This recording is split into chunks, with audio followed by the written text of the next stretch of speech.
Sejam bem-vindos, boa noite. Desculpa o horário, viu? Geralmente eu chego mais cedo, entro mais cedo e até tinha marcado a live para começar um pouco mais cedo, mas eu estou gravando as aulas dos novos cursos CPU, que começa dia 27. Tenho que gravar a aula bem de noite mesmo, porque aconteceu que estou viajando daqui uns dias para o mestrado de novo, para as aulas do mestrado. Eu venho fazendo mestrado em Portugal, então as aulas vão ocorrendo a cada 6 meses, então tem um mês de bateria de aula lá, que são concentradas as aulas, depois a gente faz os trabalhos, enfim. Então eu viajo, então estou tendo que adiantar a aula, ficar até tarde, etc. E é por isso que eu estou aqui nesse horário, tá? Por isso que não deu para chegar às 9 e estou chegando agora para a gente poder bater um papo. E a gente vai conversar sobre um motivo maior, né? Que bom, P. Freire, seja muito bem-vindo, viu? Deixa eu te dizer uma coisa. A gente vai começar a pensar no motivo maior, e a gente se esquece de um motivo maior. Por exemplo, quando a gente está estudando para um concurso público, a gente tem alguns motivos evidentes. Ou o primeiro motivo, que é o seguinte: eu quero passar. E eu quero passar primeiro porque eu quero o quê? O que eu quero?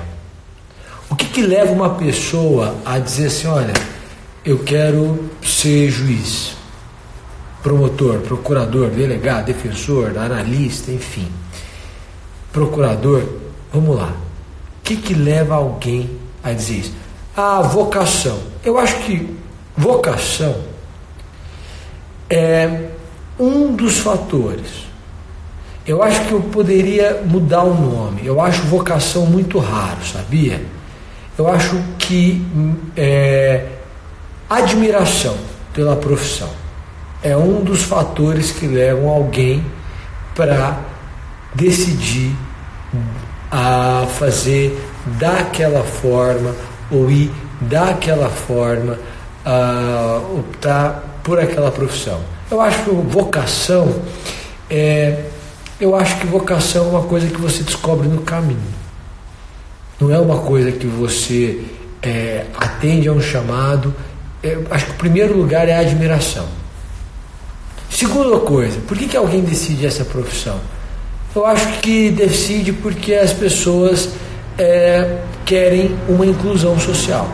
Eu acho que a aprovação naquela prova promove, naquele concurso, inclusão social.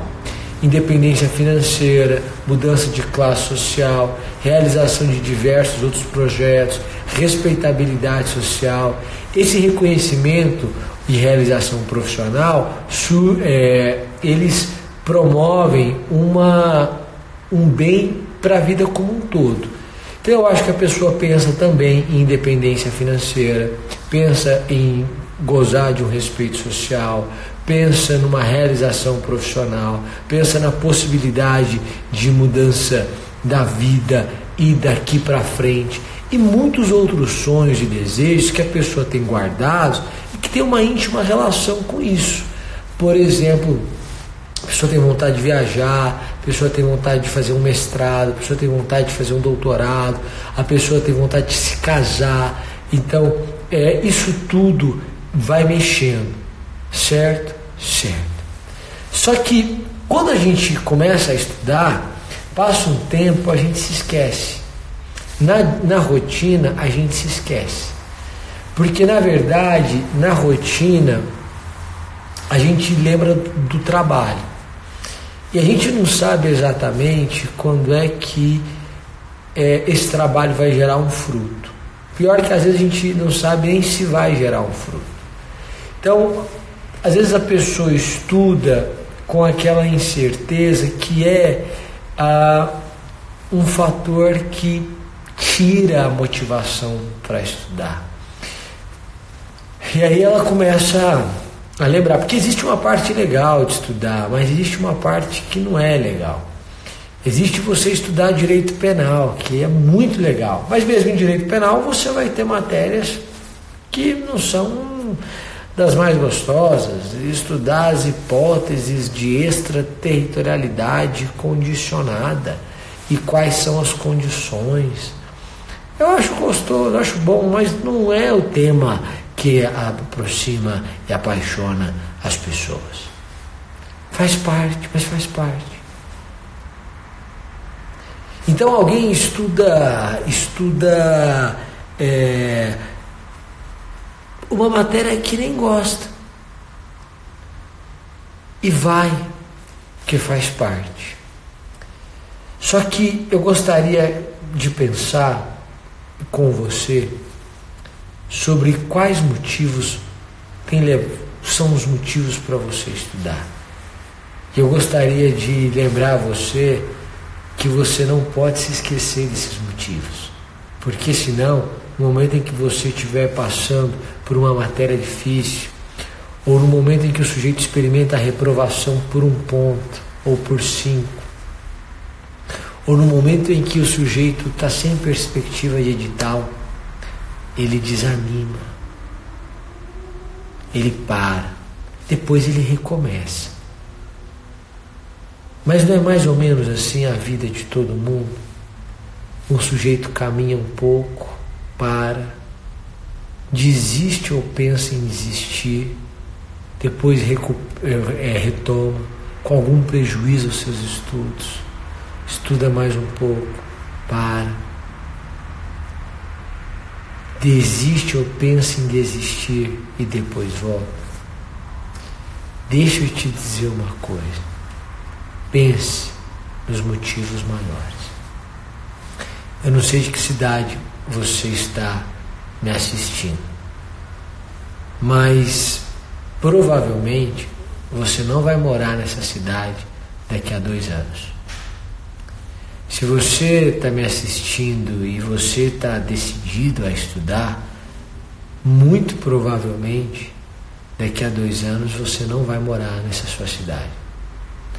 Hoje eu conversei com uma amiga, uma grande amiga, a minha melhor amiga, que hoje é promotora de justiça em Minas Gerais.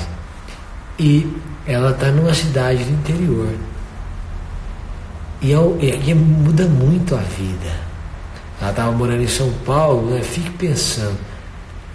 E estava estudando, etc. Agora está no interior de Minas. Muda muito a vida. Se você está decidido a estudar, eu não sei de que cidade você fala, mas a sua vida, a sua cidade vai mudar, muito provavelmente. Pelo menos por uma fase. Ainda que você passe no seu estado, vai mudar de cidade, dificilmente. Eu fui delegado em Goiás e eu fui delegado depois em Anápolis, que é minha cidade natal. Mas quando eu passei, eu fui enviado para Caçu, é uma cidade no interior de Goiás que tem 13 mil habitantes. Olha, eu vou te dizer, a vida mudou muito quando eu cheguei lá.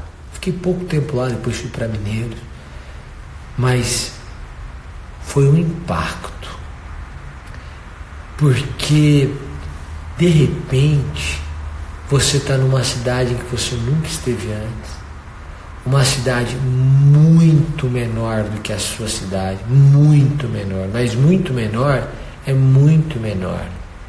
Porque, para você ter uma ideia, na minha época, eu acho que até hoje não tem, mas na minha época Caçu não tinha sinal, semáforo, não tinha semáforo.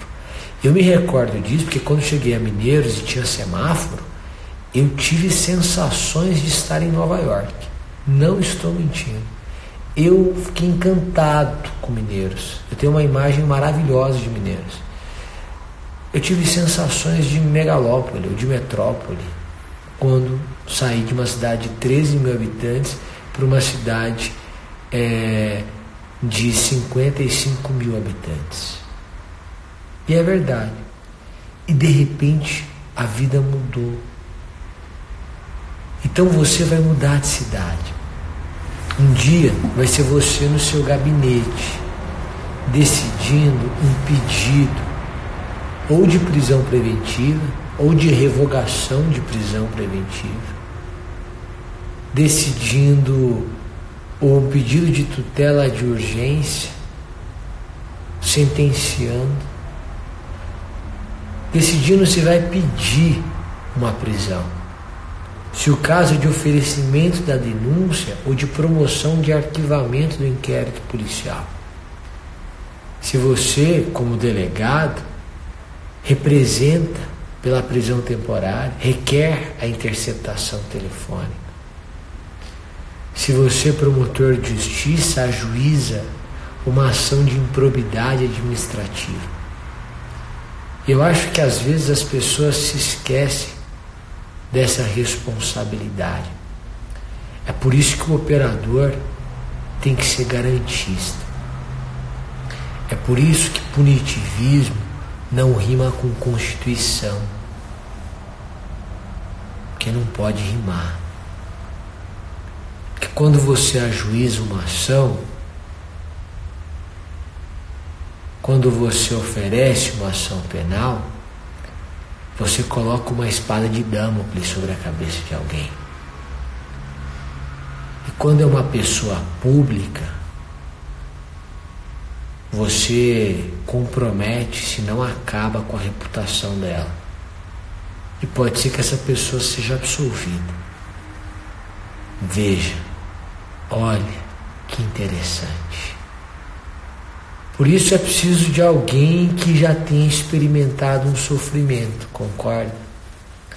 Por isso o seu sofrimento está forjando alguém melhor. Está mudando, está mexendo com você. E como isso tem te preparado? Existe um motivo maior para você estar estudando. Um motivo melhor para você estar estudando. Todos esses motivos eu acho que valem a pena. Eu acho que a sua admiração pela profissão, que você pode chamar de vocação, ou no seu caso pode ser uma vocação anunciada. Eu acho que a sua vontade de ter uma independência financeira, que é absolutamente legítima, não há problema algum nisso. Eu acho que o seu sonho de realização profissional, eu acho que o seu sonho de matrimônio, a sua vontade de conhecer outros países ou outros países, eu acho que tudo isso é muito válido. E na verdade você tem que combinar isso com um senso maravilhoso de responsabilidade. Gente, às vezes é pesado você estar numa posição. Às vezes dá medo. Às vezes você acha que foi rigoroso demais. Às vezes você acha que não foi. Foi de menos. Às vezes você acha que podia ter feito melhor. Ou no fundo você sabe que podia ter feito melhor. E as coisas vão. Mas eu quero falar para você, ou se eu pudesse falar de um futuro para você, é que 2 anos, por exemplo, são 730 dias, mais ou menos. E eu quero te dizer que 730 dias passam muito rápido. Hoje a gente viveu. Se eram 730, amanhã são 729. E aí?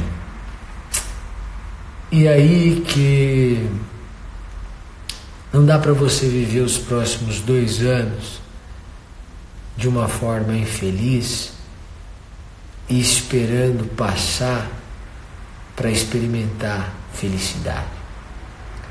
Eu também não quero te dizer que você tem que ser feliz todos os dias e etc, porque isso é uma visão utópica, uma visão que não dá para uma pessoa no gozo das faculdades mentais falar que o sujeito vai ter 730 dias maravilhosos, todo dia ele vai sorrir e tal. Mas eu quero te dizer que se você entender que existe um motivo maior, que você está trabalhando, está melhorando, está se aperfeiçoando, que o direito, na minha visão, é o melhor curso do mundo, que esse conhecer das normas, que aquilo que você enxerga hoje com naturalidade, por exemplo, uma igualdade entre as pessoas, que você não consegue conceber uma sociedade que pense diferente, que é tão natural, é fruto de um estudo seu. As pessoas que estão em outra profissão, às vezes não têm esse respeito pela igualdade, pelo desejo do outro, pelo pensamento do outro. Como você, isso vem do direito. Essa aplicação prática do princípio da razoabilidade, da proporcionalidade, esse respeito aos direitos fundamentais, essa presunção de inocência. Olha só, você domina tudo isso. E isso vai ser usado por você. Existe um motivo, ou existem milhares de motivos que você não conhece. Existe uma vida que você ainda não viveu. E eu não acho que você é o autor da própria vida. Honestamente, eu não penso assim. Eu acho que você é o ator da própria vida. É como se Deus já tivesse escrito, ou se já estivesse escrita a sua história, e você agora está vivendo aquilo que já está escrito. Mas para mim, a vida é como um livro que já está escrito, mas em que Deus dá liberdade ao protagonista dessa vida. E então, ao final de cada capítulo, é como se a vida dissesse assim: se você deseja continuar estudando por mais 2 anos, vá para o capítulo 5. Se você deseja não estudar mais e apenas trabalhar, vá para o capítulo 4 ou vá para o capítulo 6. Ponto.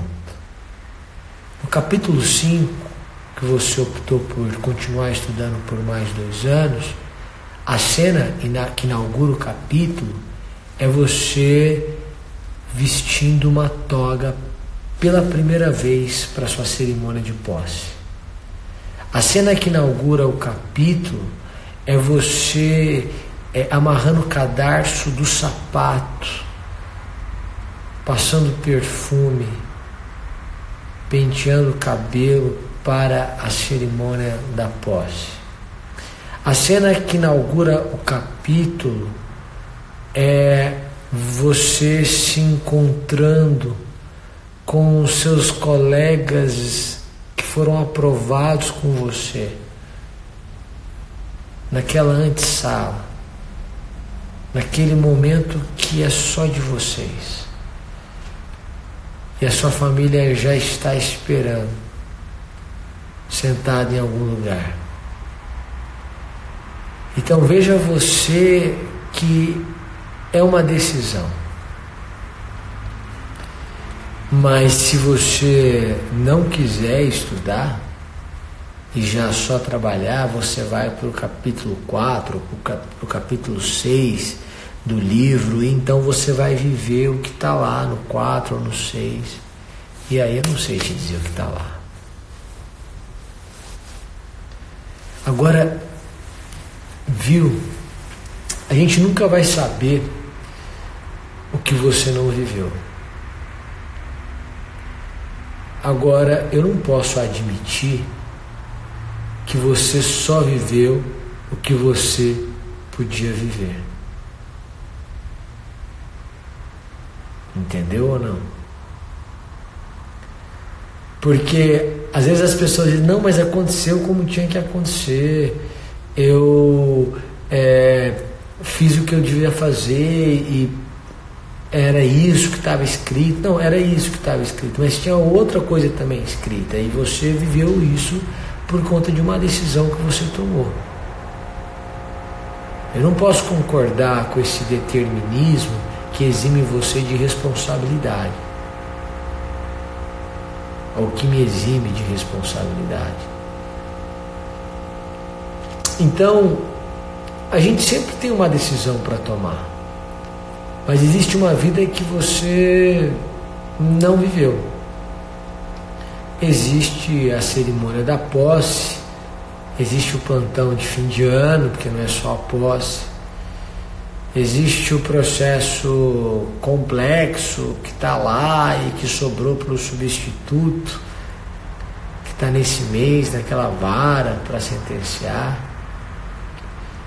Existe um mundo que você não viveu. Agora, quando você para de pegar a via alternativa, a vida faz mais sentido.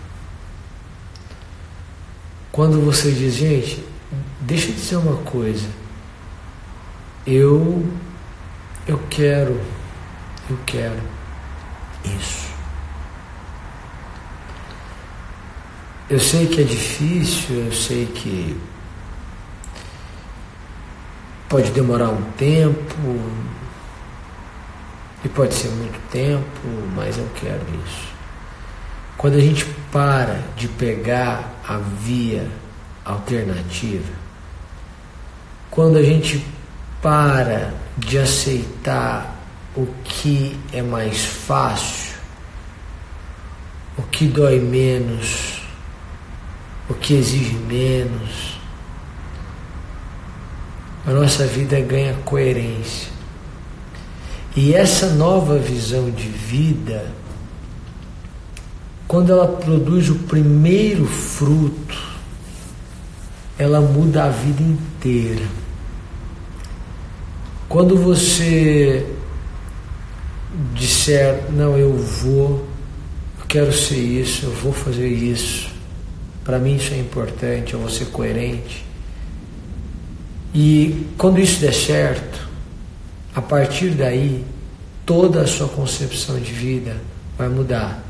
Porque você vai passar a respeitar um pouco mais o seu coração, o seu desejo, ou nas palavras de Caetano, só na primeira parte, a segunda também, respeito muito as minhas lágrimas.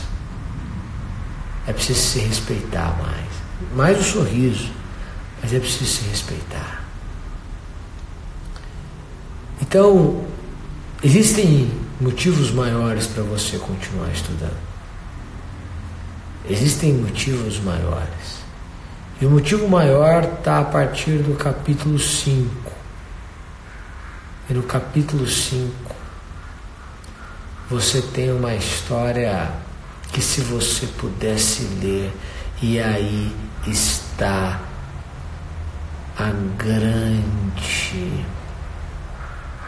o grande mistério divino. O mistério de nunca saber o que estava escrito no capítulo 4. Você está vivendo o capítulo 3. Aí o capítulo se encerra dizendo assim: se você deseja parar de estudar, vá para o capítulo 4. Se você deseja estudar por mais 2 anos, avance para o capítulo 5. Aí você vai para o capítulo 5, porque você decidiu estudar, e no capítulo 5 começa com você tomando posse. você nunca saberá o que estava no capítulo 4. Da mesma forma, se você for para o capítulo 4, você nunca saberá. Portanto, eu poderia passar aqui a noite pensando em como seria a sua vida ou como será a sua vida quando essa sua fase passar.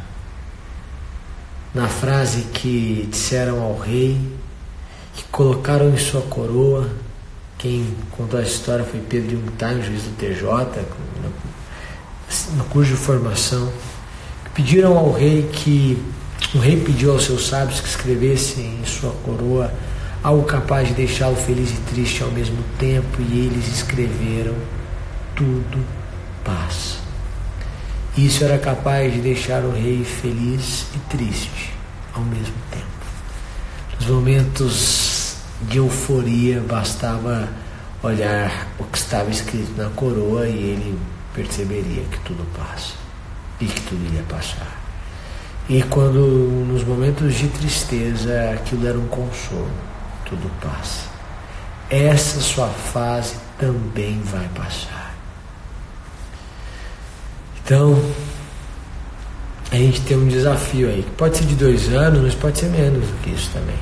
Pode ser mais, mas pode ser menos. É bom ser um pouco otimista.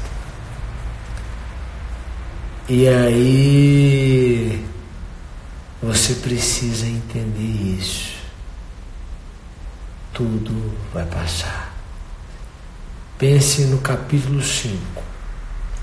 Pense em motivos maiores, em vidas que você pode transformar, começando pela sua,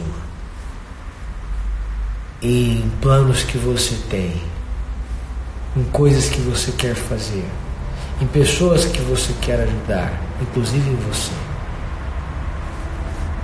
Isso vai mudar.